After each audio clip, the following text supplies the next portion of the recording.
Ang panimulang kwento ng Chapter 15. Seryosong tiningnan ni Gu Xiaoyu ang kabuuan ng lamesa sa cafeteria at inulit ang kanyang tanong kung nasaan si Xiaolin sa nakalipas na 2 araw.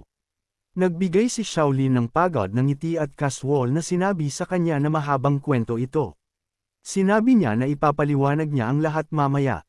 Bago pa man magpatuloy ang usapan, isang malakas na boses ang biglang umalangaw sa buong cafeteria. Nakatayo sa malapit si Wang Dalan na may mapanuyang ngiti na hinuluan ng halatang gulat. Malakas niyang tinanong kung paano nagkaroon ng lakas ng loob si Xiaolin na magpakita pa roon. Dumiretso siya sa lamesa at sarkastikong binati si Xiaolin bilang ang makapangyarihang class monitor. Tumatawa sa kanyang sarili. Sinabi ni Wang Dalan na akala niya ay na-expel na si Xiaolin matapos nitong labagin ang academy rules at mawala sa loob ng 2 araw. Ang isa sa mga estudyanteng katabi niya ay tahimik siyang binalaan na huwag magsimula ng gulo sa publiko. Ngunit binaliwala ito ng tuluyan ni Wang Dalan. Nakatayo sa ibabaw ng lamesa, ipinagpatuloy niya ang pangungutya kay Xiaolin. Iginiit niya na narinig niyang nagsanay ng mabuti si Xiaolin nitong mga nakaraang araw. Ngunit sinabing wala itong saysay dahil ang trash ay mananatiling trash. Gaano man karaming pagsisikap ang ilaan, nanunuya siyang nagtanong kung nangangarap pa rin ba si Xiaolin na umangat sa pamamagitan ng pagsusumikap. Pagkatapos ay yumuko siya ng mas malapit at malamig. Idinagdag na kahit kaninong suporta pa ang sandigan ni Xiaolin. Hindi nito kailanman mapapaliit ang agwat ng lakas sa pagitan nila. Hindi man lang nag-abala si Xiaolin na tumingala. Sa halip, kaswal niyang kinukutkot ang kanyang tainga at sumagot ng may tuyong panunuya. Na sinasabing napakahusay pakinggan ni Wang Dalan at dapat niya itong ipagpatuloy. Ang reaksyong iyon ang agad na nagpagalit lalo kay Wang Dalan. Gusto niyang malaman kung anong klaseng attitude ang ipinapakita ni Xiaolin. Sinabi niya na dapat siyang maging leader sa akademya, ngunit wala siyang attitude na ganoon. At binalaan si Xiaolin na huwag maging overconfident dahil lang naging malapit siya kay Song Jun lang mula sa logistics department. Itinuro siya ng direkta. Idineklara ni Wang Dalan na lakas lamang ang tanging mahalaga sa akademyang ito. Bago tuluyang tumalikod, nagbitiw siya ng huling banta. Sinabihan niya si Xiaolin na mag-enjoy sa pagyayabang habang kaya pa niya. Dahil sa comprehensive exam, personal niyang ipapakita rito kung gaano talaga kalaki ang agwat sa pagitan nila.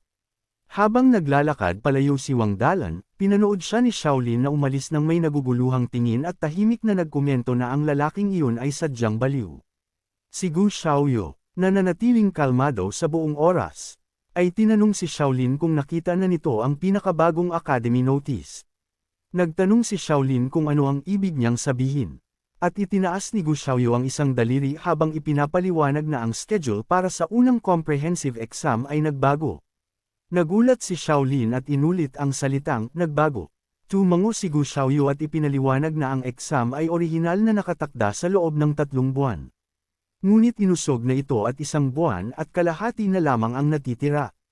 Ang balita ay agad na tumama ng malakas kay Xiaolin. Ibinaba niya ang kanyang tingin sa lamesa habang nagsisimulang magkarera ang kanyang mga iniisip.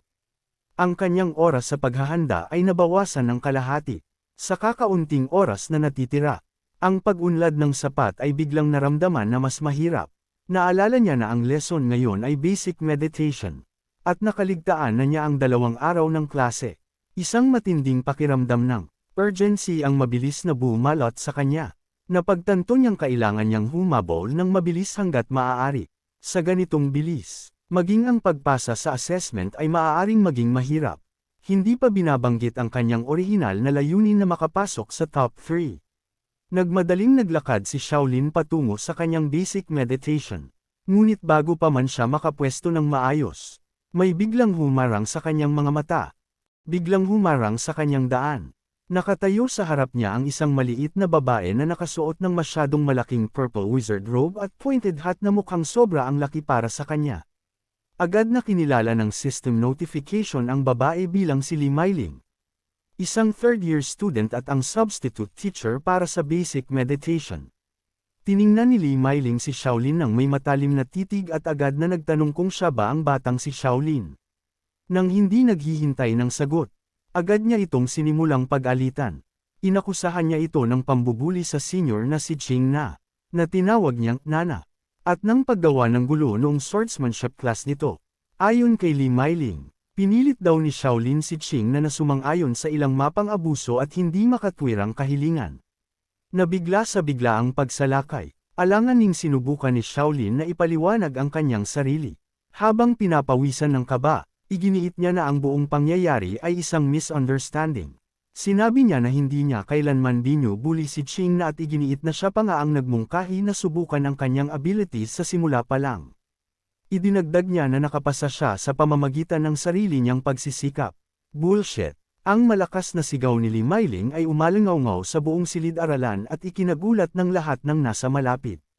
Inakusahan niya si Shaolin ng pagsisinungaling at sinabing alam na niyang nagpumilit pa rin itong tahakin ang dual magic and martial cultivation path kahit pa binigyan na siya ni Qing na ng babala.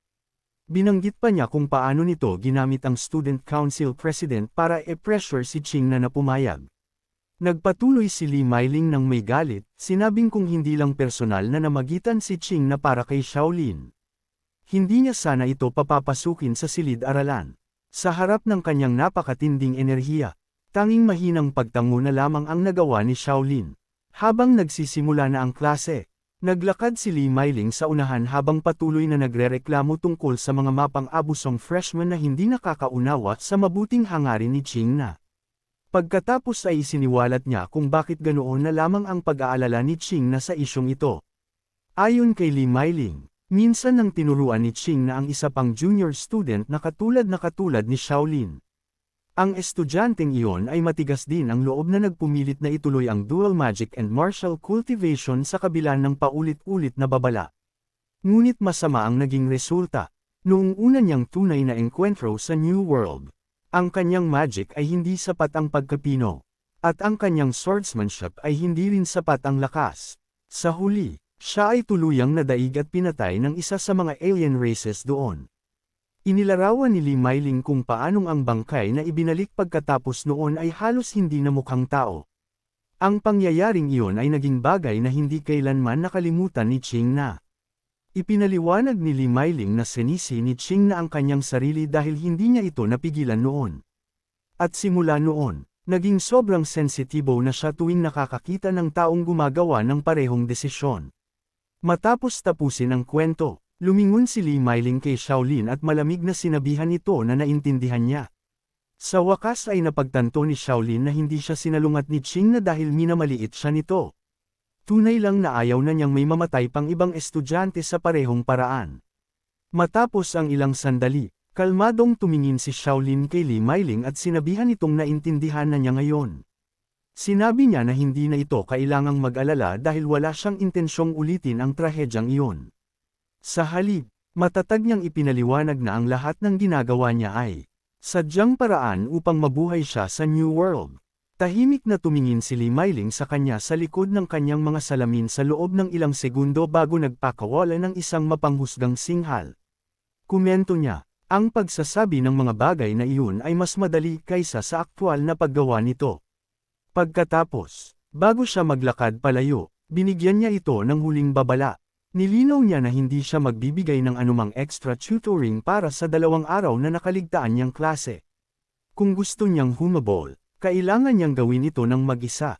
Naglakad si Shaolin sa loob ng meditation classroom.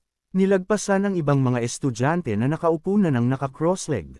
Sa kanilang mga cushion, itinaas ni Gu Xiaoyu ang kanyang kamay at nagsenyas patungo sa kanya. Tinawag niya si Shaolin na lumapit sa kinauupuan niya. Nagulat si Shaolin nang makita ito. Inilahad ni Gu Xiaoyu ang isang notebook sa kanya at ipinaliwanag na ito ang mga notes mula sa klase noong nakaraang 2 araw. Inabot ni Shaolin ang notebook at nagbigay ng isang nagpapasalamat na ngiti. Tahimik na naupo si Shaolin habang nakabukas ang textbook sa harap niya, binabasa ang mga pundasyon ng magic theory.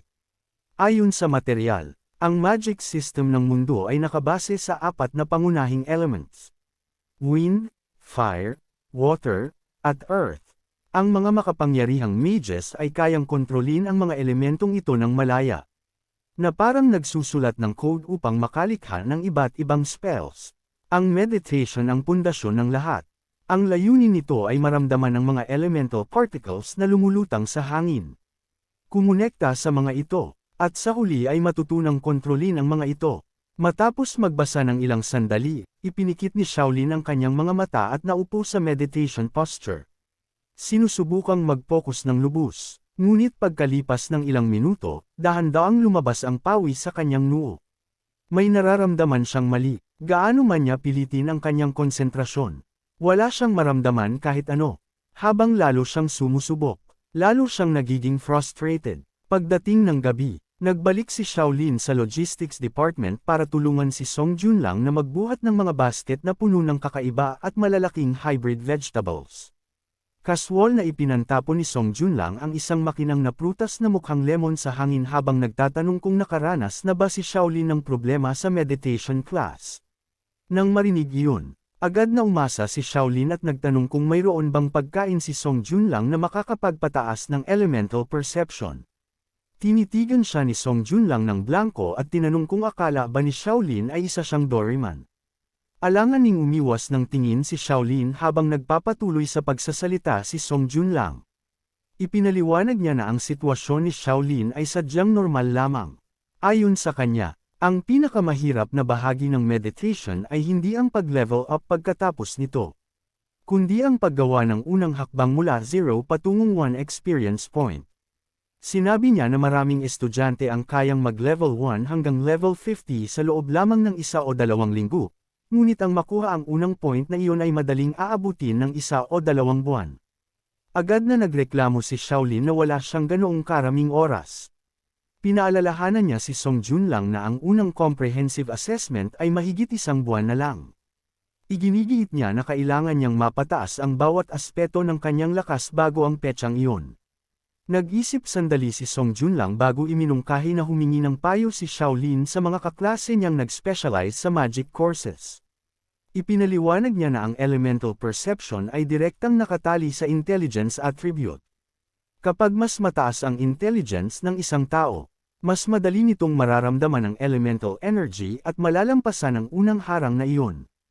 Intelligence attribute. Tahimik na inulit ni Shaolin ang mga salitang ito habang mabilis na gumagana ang kanyang isip. Pagkatapos, may isang bagay na biglang nag-click sa kanya. Bilang acting class monitor, may permiso siyang tingnan ang basic attribute data ng kanyang mga kaklase. At pagdating sa intelligence, may isang tao sa klase na malayong mas mataas sa lahat. Si Gu Xiaoyu. Agad na ikinumpas ni Shaolin ang kanyang kamay sa hangin at inopen ang holographic system interface. Ngunit sa sandaling lumabas ang data, tuluyang nagbago ang kanyang ekspresyon. Ang kanyang mga mata ay nanatiling nakapako sa isang partikular na seksyon ng screen. Nakatayo roon si Shaolin ng tahimik, nakatingin sa mga numero nang may pagkabigla. Si Gu Xiaoyu ay nagtataglay ng hindi kapani-paniwalang mataas na intelligence stat. Ngunit ayon sa system, 2 taon na lamang ang natitira sa kanyang buhay. At dito nagtatapos ang kwento. Abangan ang susunod na kabanata.